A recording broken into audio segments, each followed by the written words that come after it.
అన్నదాన కార్యక్రమం జరుగుతుండగా ఆ అబ్బాయి విషం కలపడం నా కళ్ళారా చూశాను.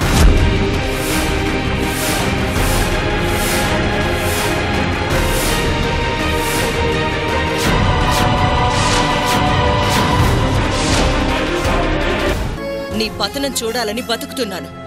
చూసే వరకు నిద్రపోను.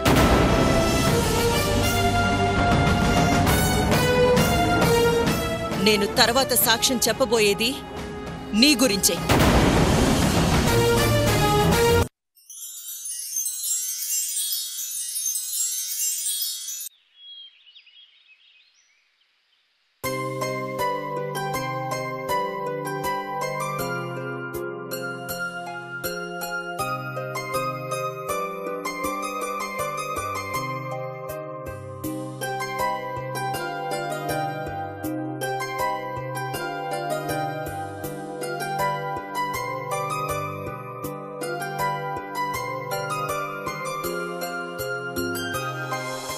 బాగుందా?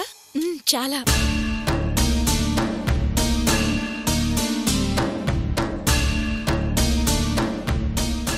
వసు,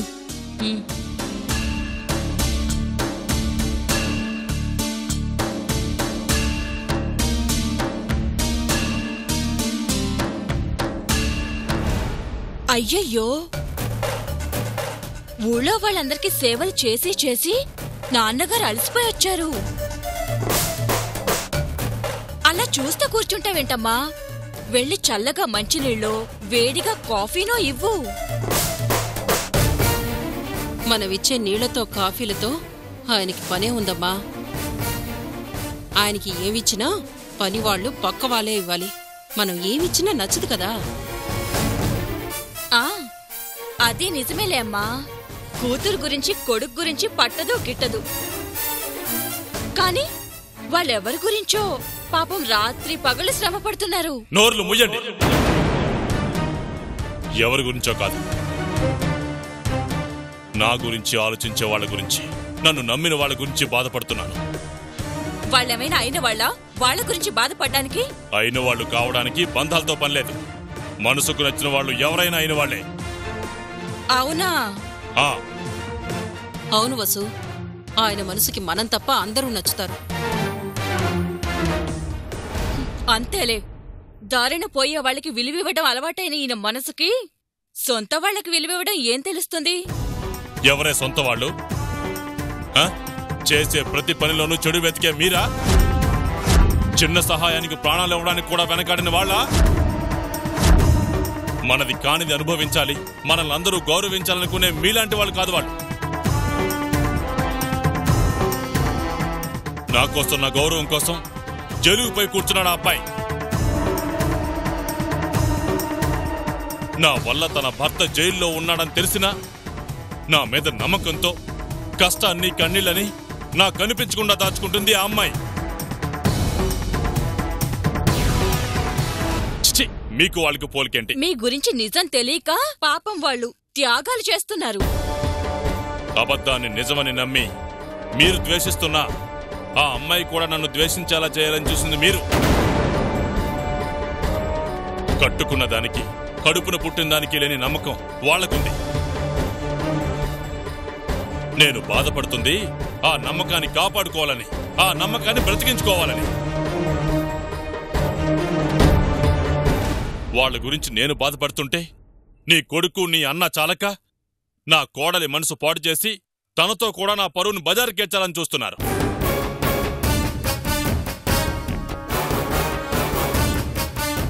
తప్పు జరిగింది, ఎందుకు జరిగింది అని అడుగుతున్నారు. అందులో తప్పేముంది?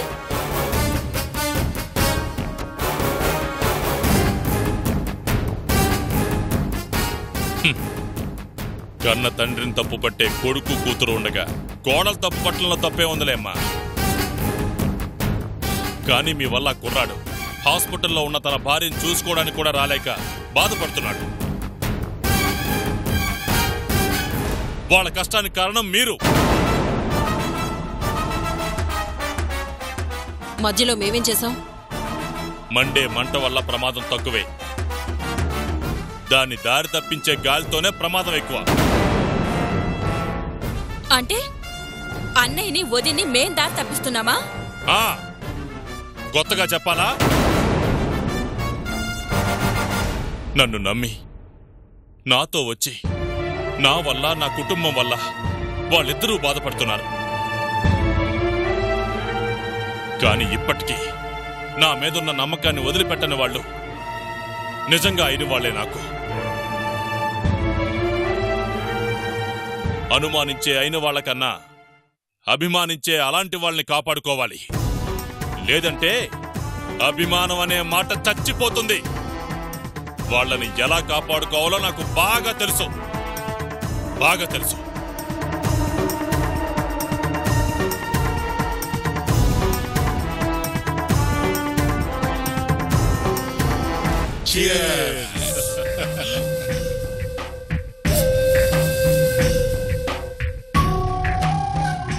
అడగనైతే అడిగాను, కానీ ఇంత మంచి సాక్ష్యం సంపాదిస్తారని నేను ఊహించలేదు పశుపతి గారు. మా నాన్నే ఊహించలేదు ఇలాంటి షాకిస్తానని. మా ఆవిడొచ్చి సాక్ష్యం చెప్పేసరికి వాడికి మైండ్ పోయింది.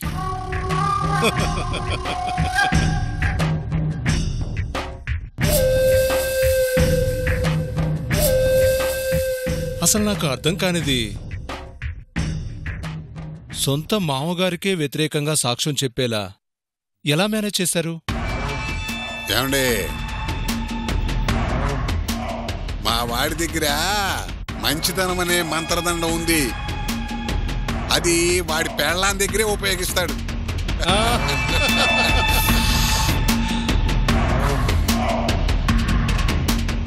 మరి ఏ మంత్రం వేసినా అంత రివర్స్ అవుతుందా? నా భార్య కొత్తగా రివర్స్ అవ్వలేదు. తన ఆవేశానికి 20 ఏళ్ల వయసుంది.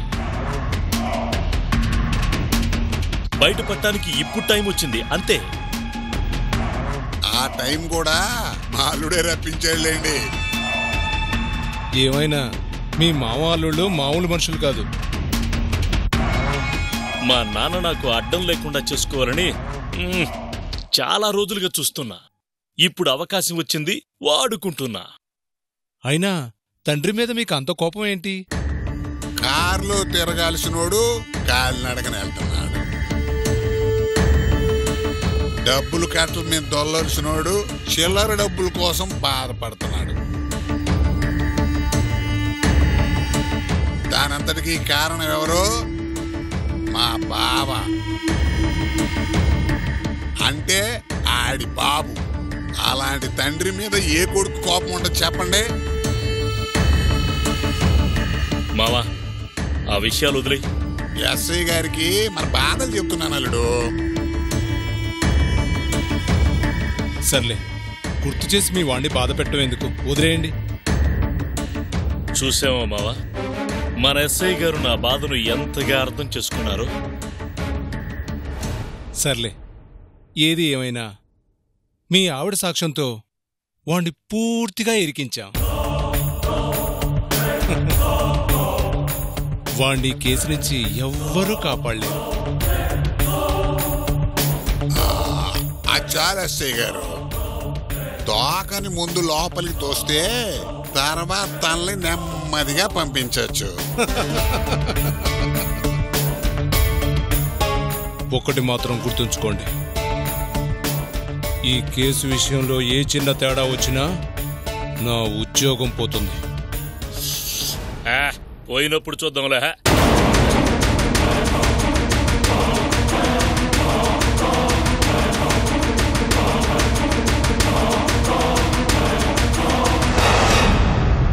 పోయాక మీరు చూసేది ఏముండదు. మీ అంతు నేను చూస్తా.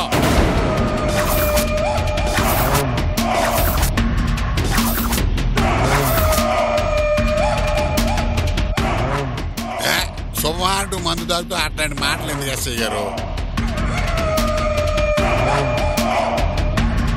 సాక్ష్యం చెప్పింది కదా, ఇంకా పిల్ల ఎక్కడికి పోద్ది, మా బావ ఎక్కడికి పోతాడు?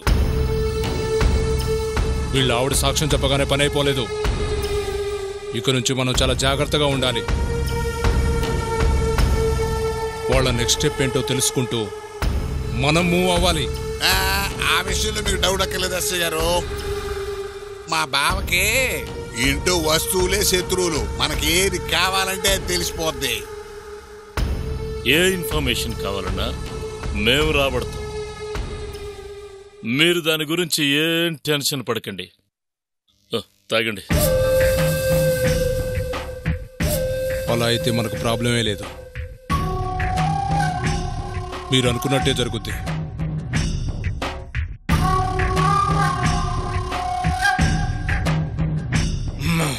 Come on, enjoy.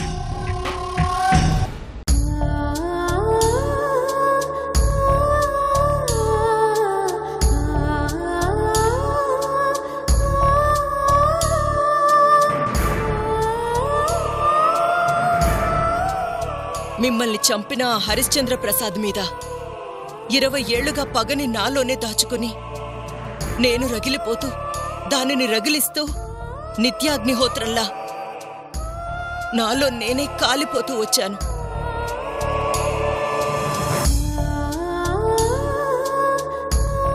ఇప్పుడు ఆ అగ్నికి హరిశ్చంద్ర ప్రసాద్ని ఆహుతి చేసే అవకాశం వచ్చిందన్నయ్యా.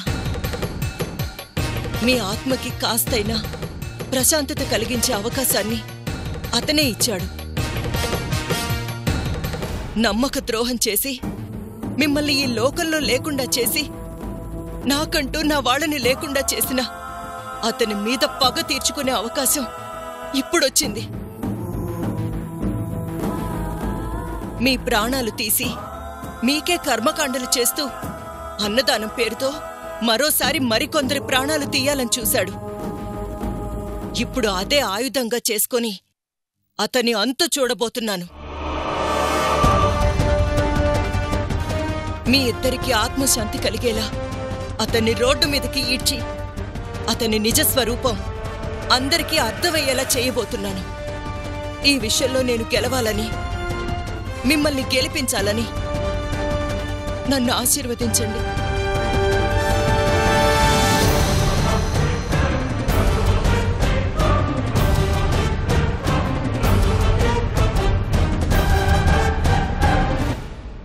ఏంటిది? ఏంట్రా ఇది? కారణం ఏదైనా నువ్వు వెళ్ళిపోయావు, నేను మాత్రం నిందితుడిగా మిగిలిపోయాను. తప్పు చేశానని కోర్టు 14 సంవత్సరాల శిక్ష విధించిన దానికంటే సునంద వేస్తున్న ఈ శిక్ష నాకు బాధగా ఉందిరా. పట్టుకోలేకపోతున్నాను రా భూపతి. బిడ్డలా చూసుకున్న మనిషి ఈ రోజు ఓ శత్రువులా చూస్తుంటే గుండెనెవరో కోసేసినట్లుగా ఉందిరా. సునందకి ఎలా చెప్పాలి? ఎలా చెప్తే నా బాధ తనకు అర్థమవుతుంది?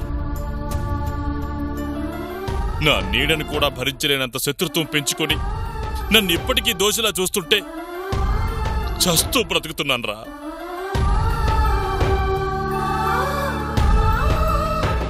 తనేమన్నా ఇంతకాలం భరిస్తూ వచ్చాను, కాని పాములాంటి నా కొడుకు నీళ్ళలో నిలబడి వాడి కోసం నా మీద బొస్సు కొడుతుందిరా.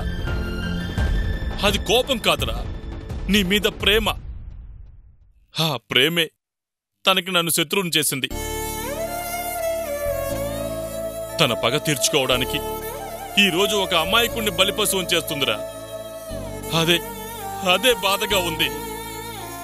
సునందకి నేను శత్రువునైపోయాను.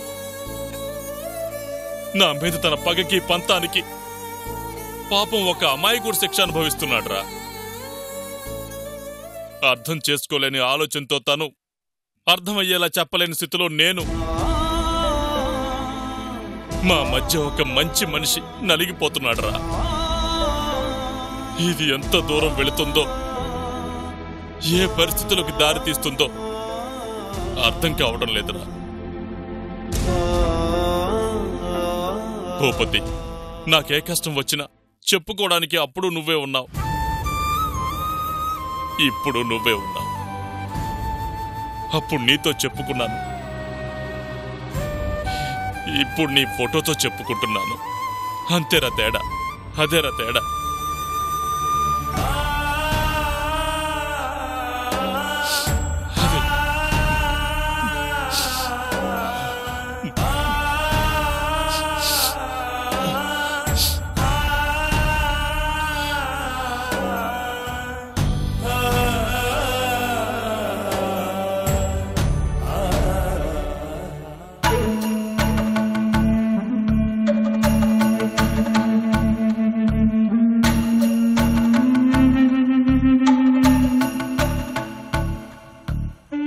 మీ మంచితనానికి అవమానం జరగకూడదు. మరో మంచి పని చేయాలనుకున్నప్పుడు చేద్దామా వద్దా అన్న ఆలోచన రాకూడదు. అతని మాటలు పట్టించుకోవాల్సిన అవసరం లేదు. నీ బెయిల్ సంగతి నేను చూసుకుంటాను. బెయిల్ వస్తుంది, నువ్వు బయటకు వస్తావు.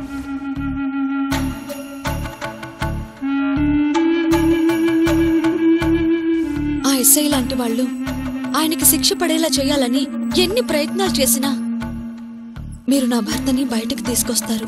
ఆ విషయంలో నాకెలాంటి అనుమానమూ లేదండి.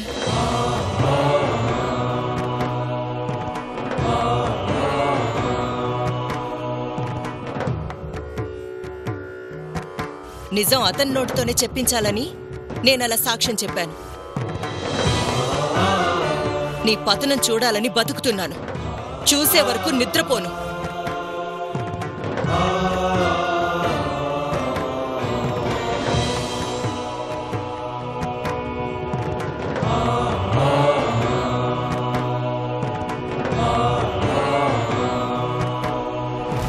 నమస్తే సార్.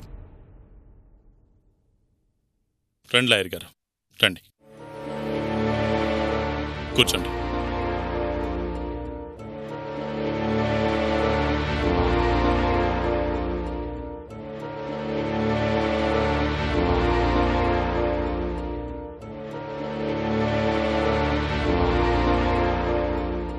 మీరు దేని గురించి ఆలోచిస్తున్నారో నేను అర్థం చేసుకోగలను సార్. ఇలా జరుగుతుందని అనుకోలేదు కదా. ఎలా అయినా ఆ అబ్బాయిని బెయిల్ మీద బయటకు తీసుకురాగలం అనుకున్నాం, కానీ ఇలా జరుగుతుందని అనుకోలేదు కదా. ఏం అర్థం కావట్లేదు లాయర్ గారు. కష్టంలో కూడా కలుసున్న ఓ చక్కటి జంట ఈరోజు నా వల్ల దూరమై బాధపడుతున్నారు. ఆ దూరం అలా అలా పెరిగిపోతూనే ఉంది. నేనున్నానని వాళ్ళకి మాట చెప్పగలుగుతున్నానే గాని మాట నిలబెట్టుకోలేకపోతున్నాను. హఠాత్తుగా మీ కోడలుగారొచ్చి జరిగిన దానికి నేనే ప్రత్యక్ష సాక్షిని అనడంతో కేసు రూపమే మారిపోయింది సార్. ఒక్కసారిగా కేసు మన చేతిలోంచి జారిపోయింది. గెలవాలి లాయర్ గారు. ఈ కేసు గెలిచి అన్యాయంగా కేసులో ఎరుక్కున్న సత్యాన్ని బయటికి తీసుకురావాలి. గెలవాలి లాయర్ గారు. ఈ కేసు గెలిచి అన్యాయంగా కేసులో ఎరుక్కున్న సత్యాన్ని బయటికి తీసుకురావాలి. నేను గెలవాలి అంటున్నది నా కోడల మీద కాదండి, అన్యాయం మీద. ఆ అమ్మాయికి తెలియక చెప్పుడు మాటలు విని నేనేదో చేశాననుకుంటుంది.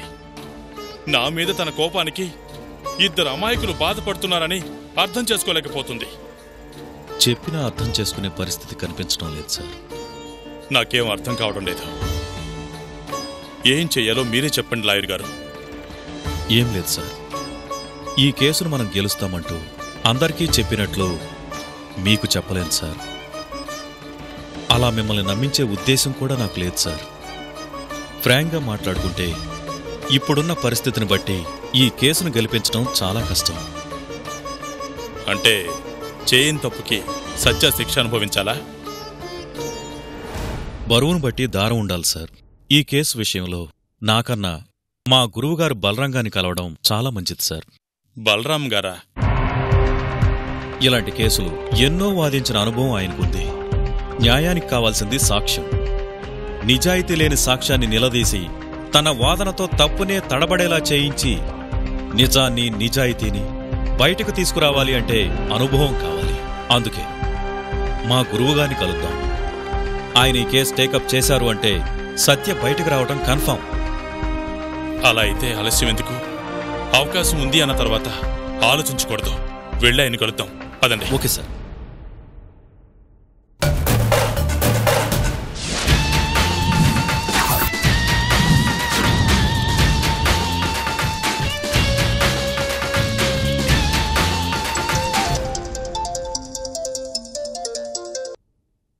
హలో, తప్పు శిక్షపడాలి, మంచికి న్యాయం జరగాలి. అది నా సిద్ధాంతం. మీరెవరికీ భయపడాల్సిన అవసరం లేదు. ఎమ్మెల్యే కావచ్చు, ఎంపీ కావచ్చు, వాళ్లకన్నా లా ఎంత బలమైందో అర్థమయ్యేలా చేస్తాను. No no no no no ఇప్పటి వరకు నేను ఓడిపోయింది లేదు. నేను గెలవటం, నా వాళ్ళని గెలిపించడం, అది నాకు అలవాటు. You don't worry. Say yes.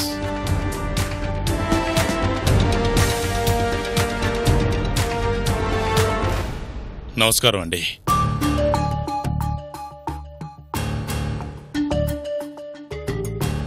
జమీందార్ గారు సార్. ఓ నమస్కారం అండి. మీ పేరు వినడమే గాని మిమ్మల్ని చూసే అవకాశం కలగలేదు. రండి రండి కూర్చోండి. మా లాయర్ మీ గురించి అంతా చెప్పాడు. అసలేం జరిగిందండి? ఒక మంచి పని చేస్తుంటే దాన్ని తమ స్వార్థానికి కొంతమంది చెడు కార్యంగా సృష్టించే పని చేస్తున్నారు. అన్యాయంగా అందులో ఒక అమాయకుడిని ఇరికించారు. మీరేమనుకోకపోతే అసలు జరిగిందంతా చెప్పండి.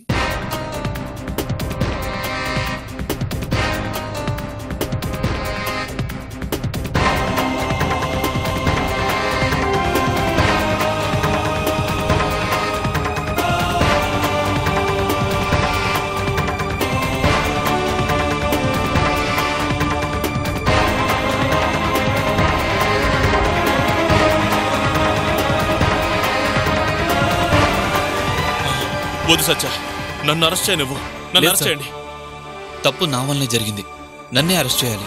ఎస్ఐ గారు, నన్ను అరెస్ట్ చేయండి.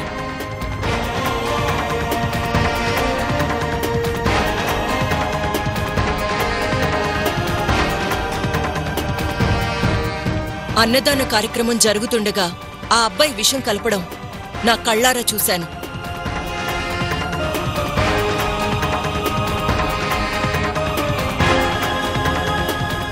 సాక్షులను భయభ్రాంతులు చేసే అవకాశం ఉందని కోర్టు భావిస్తూ బెయిలు నిరాకరించడమైనది.